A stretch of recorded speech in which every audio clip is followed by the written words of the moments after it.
I told my husband I don't trust him, and now I don't know what to do. No trigger warnings. Emotional apps and manipulation. Weaponizing competence mit spoilers. Frustrating Ticker 7, 2025. Long-time listener and first-time read it up.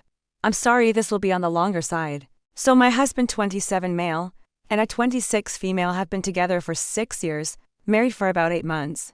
Important context for our relationship, we met when I was an undergrad, and my husband was working full-time. Before, my husband was a primary earner of our house, paying our rent and utilities and groceries, while I focus on keeping the house, cooking dinners, cleaning, laundry, errands, etc. Closing parenthesis. Fast forward to now. We both have full-time jobs, and our salaries are about the same, so we are splitting all bills evenly. Well, recently we had a talk about how I felt as though the mental and physical responsibilities of the house still fall primarily on me, even though we agreed that the dynamic would change when I started contributing more financially.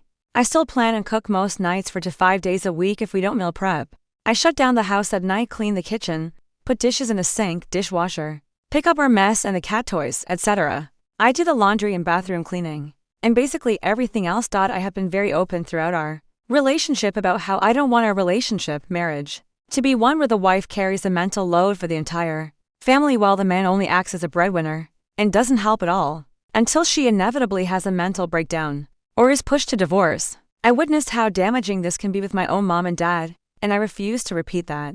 We hardly ever fight, but almost all of our arguments have been on this topic. I've broken down in tears from exhaustion or from feelings of being overwhelmed, trying to balance school, multiple jobs, and everything at home, and yet nothing really changes. My husband has been seemingly very open and receptive of these conversations, and as always says, he will do better to take more off of my plate. But this only lasts a few days or weeks before we fall into old habits, and I am doing it all myself. So, the most recent argument, on our usual after-work phone call, I asked my husband to stop at the store and pick up a few ingredients for dinner that I had forgotten when I went grocery shopping. All we needed was ground beef, a can of tomatoes, and milk. When he got to the store, he asked me to remind him what we needed, and after he said okay. So pasta for dinner? That's easy.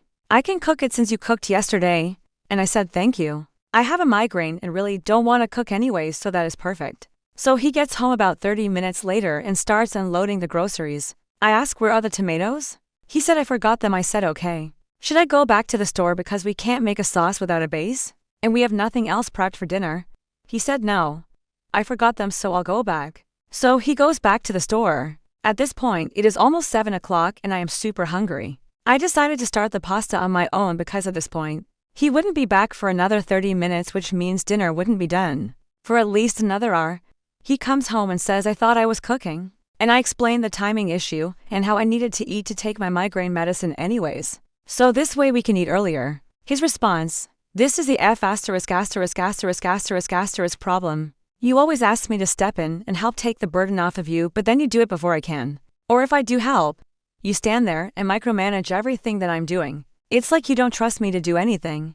I know this isn't Ida, but this is where I might be my response. I don't trust you. I mean, I trust you in the big ways. Like I trust you to be honest and loyal and take care of me and our cats. And I would literally put my life in your hands. But on the day-to-day small stuff, I feel like I can't trust you at all. You keep saying you are going to help out around here, but you constantly forget things I ask from you or claim you never heard me say it in the first place. Especially if it was simple something around the house. I mean, Jesus, you can't even remember a can of tomatoes 5 minutes after I asked you to grab them. He was quiet for a minute, said then why did you marry me? In the most heartbreaking voice ever, and left the room crying. I finished cooking, packed it away in the fridge with a note that said I'm sorry, made a bowl of cereal, and ate it on the couch where I slept that night. I know my delivery was harsh, and I probably took it too far. But how else can I get it across that I need him to do better? I'm not asking him to take over the entire mental or physical load. I would just appreciate coming home to dinner cooking or the apartment clean every once in a while. Like he gets to come home to almost every single day. I love this man more than anything in the world, but don't know how much longer I can play this. I promise I can do better game. I am so tired. Relevant comments. Who provides answers in a comment based on common questions asked here. Oop. I don't know what I was expecting the comments to look like, but I would like to address some of the common ones I am seeing. I texted him a list. When I initially asked him to go to the store, the phone call was just a reminder since we were already talking when he got to the grocery Store. We both have ADHD, we both forget things all the time and usually there are no issues, but in this case I think there is a difference between forgetting the only 3 items for a whole trip versus 3 things from an entire list of ingredients for 2 weeks worth of breakfasts, lunches and dinners along with the rest of the grocery list. I do my best to remember everything for every meal, but occasionally I forget things. When this happens, I usually would go to the store myself since I was the one who forgot the ingredients in the first place, but I had a migraine and just wanted to go home after work. On that same note, all of the comments telling me to sit down and make a chore chart act like I haven't already tried that. We had set days for meals he would cook and had a list of chores he was responsible for. But after a week or 2 he would stop. Like he wouldn't do the dishes or take out the trash until they were overflowing. Or he would be on a game that he couldn't pause, so I should just make dinner without him. And we would be right back to square one. I don't micromanage or undermine him. When I ask him to do things, I usually ask him to do it before we go to bed, which means he has 4 to 6 hours at night, or the entire day on the weekends, or I ask him if he's at a good point to pause his game and do it quickly, and if not, whenever he has a break. If he doesn't do it that day or the next day, I don't think I'm out of line for doing it myself, because at that point, who knows when it is going to get done. Letting my house get gross to prove a point just means more work for me to do later. A lot of people told me to just stop complaining and hire a maid. We don't make money like that. I get maids aren't crazy expensive, but I have extensive medical bills and we both have student loan, credit card debt, so we don't have a lot of extra in our budget. Also, we shouldn't have to hire someone to do basic chores that we are both fully capable of doing ourselves.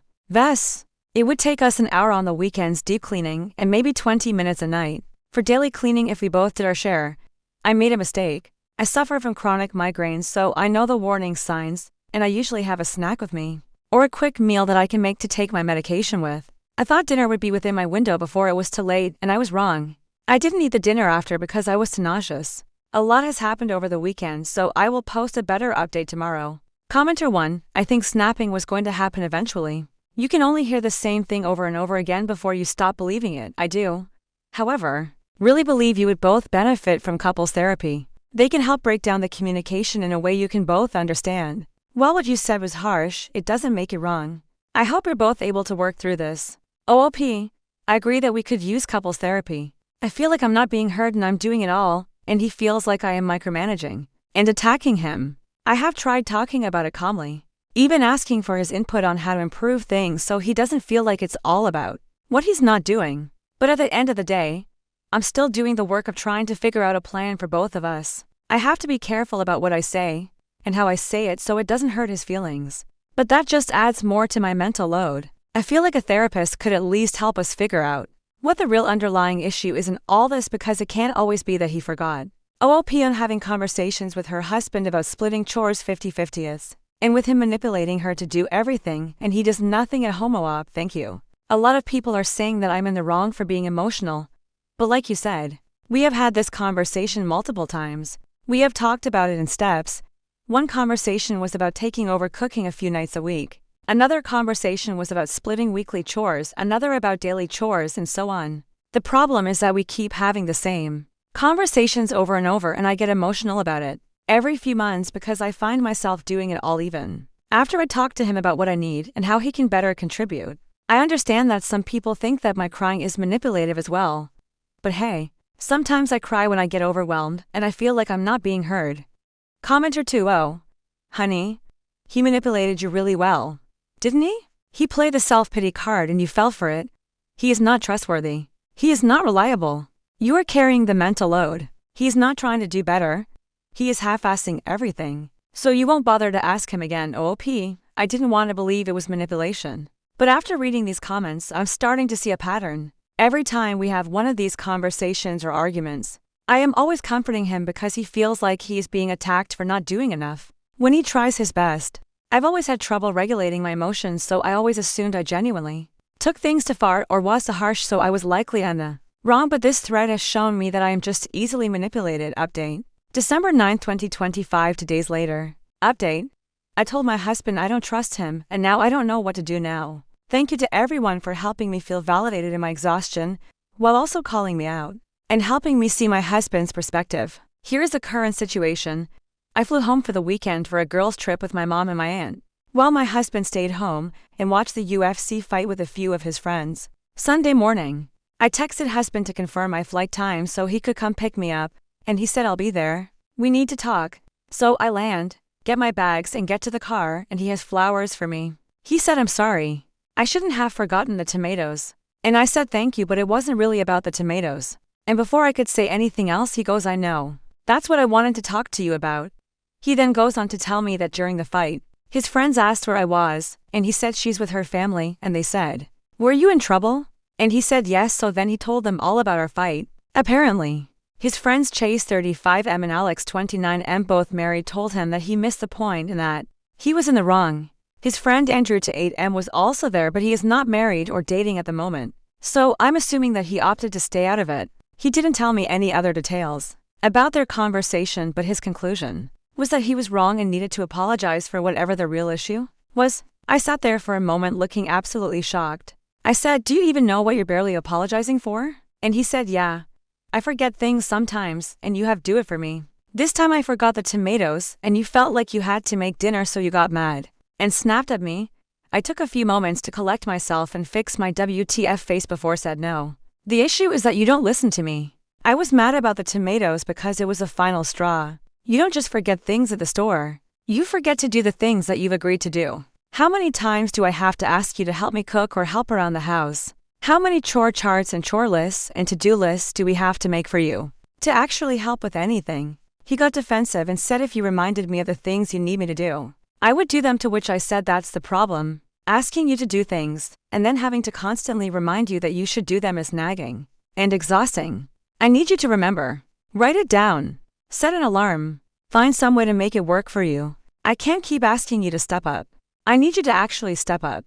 He didn't say anything for a few minutes, so I said I think we have to go to couples counseling. I don't think this is something we can solve on our own. He said fine, and then drove the rest of the way home in silence. When we got home, he went into his game room and started blasting music. I knocked on the door and asked him if we could finish our conversation. And his response was, you already figured it out for us, so what else is there to talk about? I said this is childish and I'm leaving. You don't want to figure things out just the two of us. And you don't want to have professional help in communicating. I don't know what else to do, but I can't do it myself, and things can't stay like this. I'm going to my parents' house. Let me know when you're ready to talk. And I left. That was 2 days ago, and I am still at my parents' house. The only texts and calls I've gotten from him are where is X? Or when are you coming back? I have not responded to the where is X text, but I told him I will come back when he is ready to talk seriously. No crying, no arguing. Just a serious conversation about what the real issue is and how we are going to change things. No responses to that yet. The more I think about this whole situation, the more I realize that I've been played this entire relationship. I am always a bad guy. Everything is my fault. I am not allowed to be emotional because that hurts his feelings. This, along with the weaponized incompetence, is too much. I want to have a real conversation with him, but history shows it won't go anywhere. If he doesn't agree to couples therapy or some other major way to show me that he wants us to, I'm leaving. I'm not going to fight for this on my own. Thank you all for your advice. P.S. I saw a comment about the timing of the post and figured I should clarify here too. The big fight happened last Thursday. I tried to post the original post on Friday before I left for my trip, but it got taken down because of the formatting, as you can tell. I tend to write a lot, so I had block text issues, and so when I reposted it, I didn't bother changing everything to past tense. I came back from my trip Sunday and posted this update on Tuesday. Relevant. Top comments. Commenter 1 in the original post. You didn't mention the previous attempts of lists and chore charts. This information changes everything. If he can hold a job, he can figure out a way to remember and complete tasks you agree on. This is manipulation. You are correct in demanding he do better and attend couples counseling. But I think it is wrong to run off to your parents' house. When you acknowledge that you both need to communicate, go home. Ask him if his boss asked him to make dinner, get items at the store, and clean the kitchen. What would you do to make sure he remembered to complete them to ensure he kept his job? Don't talk, or jump in with suggestions, wait for his answer. No matter how long it takes. Then ask him why he didn't care enough to come up with this plan to ensure he kept his marriage. OOP, I didn't realize until after I posted the original that I just mentioned our previous conversations and not our solutions. As I was writing out the update and responding to comments, I realized just how much effort I have put into this, and it's truly embarrassing. Whiteboards, calendars, apps, and paper ones, to-do lists, charts, and automatic reminders, alarms on our Alexa. It's funny that you mentioned that if your boss asks scenario because he just won an award at work. for outstanding service and leadership. After all of this nonsense,